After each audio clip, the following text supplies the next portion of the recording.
안녕하세요, 멋진 기영입니다. 이번 시간에서는 조금 이색적인 컨텐츠를 다뤄볼 텐데요.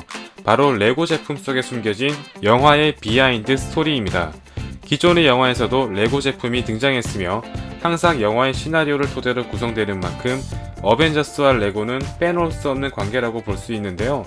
이번 시간에서는 레고 어벤져스 엔드게임 제품에 숨겨진 영화의 비하인드 스토리를 한번 파헤쳐 보도록 하겠습니다. 그리고 영상 마지막에 작은 구독자 이벤트도 있으니 끝까지 시청해주세요.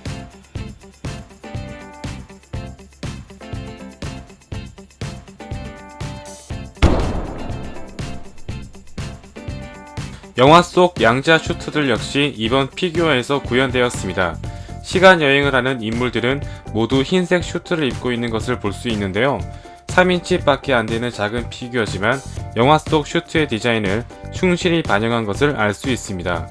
앤트맨과 와스프에서 행크 핌이 먼저 개발했던 슈트로서 엔드게임에서는 직접적으로 누가 만든지는 나오지 않았지만 토니를 비롯해 로켓과 배너 그리고 네뷸라도 참여한 것으로 보여집니다.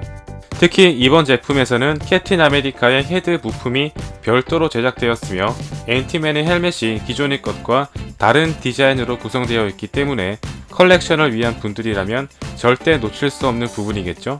또한 엔드게임에 등장한 아이언맨의 슈트이자 대미를 장식한 마크 85를 빼놓을 수 없습니다.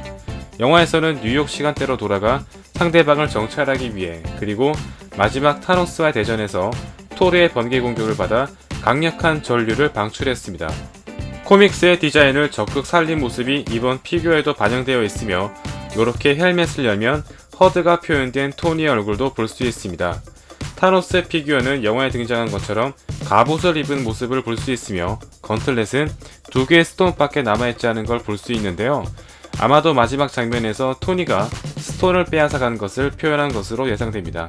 또한 엔드게임에서 거의 타노스를 제압했던 캡틴 마블, 배너와 헐크의 인격이 합쳐진 프로페서 헐크, 특히 이번의 헐크는 상당히 중요한 역할을 담당했었죠.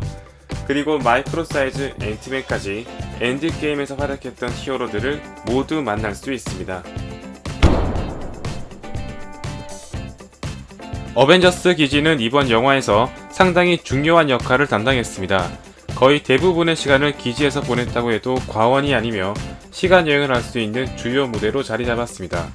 레고 어벤져스 기지에서도 영화 속 모습을 재현한 것을 볼 수 있는데요. 영화에 등장했던 장면 중에서 가장 핵심 포인트라고 볼 수 있는 건틀렛이 기지에 있는 모습을 볼 수 있습니다. 여기서 한 가지 가설을 세워볼 수 있는데요.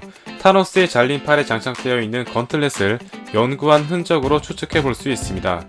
영화에서는 건틀렛을 만드는 과정이 생략되어 있었으며 컴퓨터 모니터에 건틀렛 그래픽이 있는 것으로 보아 아무래도 토니와 로켓 그리고 배너가 연구한 흔적으로 보여집니다. 또한 블랙 위도우가 땅콩 샌드위치를 먹으면서 캡틴과 대화를 나누었던 장소로 추정되는 테이블과 의자들을 볼 수 있으며 비상시에 출동할 수 있는 헬기와 전용 차량도 볼 수 있습니다.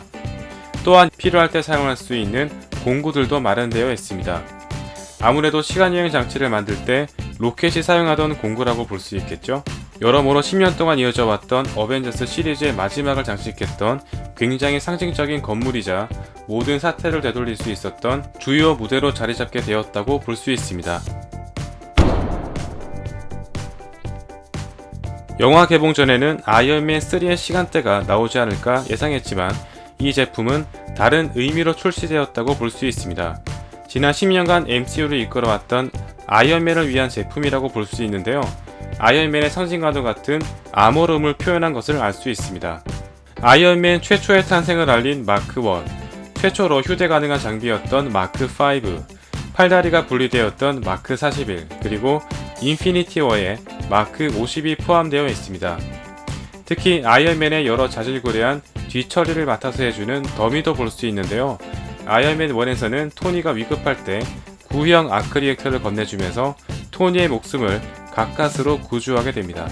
특히 이때 건네준 아크 리액터는 토니에게 따뜻한 가슴이 있다는 증거가 새겨진 물건으로서 엔드게임을 보고 난 후라면 상당히 많은 생각이 들게 될 것입니다. 또한 아이언맨 3에서 철근을 버티고 있었던 이고르까지 재현되어 있는데요. 헐크버스터처럼 탑승할 수 있는 자리까지 마련되어 있습니다. 만일 기존의 피규어까지 있다면 진정한 아이언맨 아머름을 완성시킬 수 있을 것으로 보입니다. 지금까지 레고에 숨겨진 영화의 비하인드 스토리였습니다. 여러모로 엔드게임의 주요 포인트를 미리 감상할 수 있는 부분이 많은 것으로 보이며 아이언맨을 기념하는 상징적인 구성도 볼 수 있었습니다. 아울러 작은 이벤트를 하나 할까 하는데요. 이번 영상에 대한 코멘트와 이메일 그리고 구독과 좋아요를 눌러주신 한 분을 선정해서 캡틴 마블 레고 제품을 선물로 보내드리도록 하겠습니다. 캡틴 마블은 이번 엔드게임에서 완다와 함께 타노스를 처치할 수 있었던 가장 강력한 인물 중 한 명이었는데요. 앞으로 MCU를 이끌어갈 차세대 리더로서 자리 잡게 될 것입니다. 저의 채널을 사랑해주신 분들께 조금이나마 작은 보답이 되었으면 좋겠습니다. 다음 시간에도 재미있는 리뷰로 찾아오겠습니다. 감사합니다.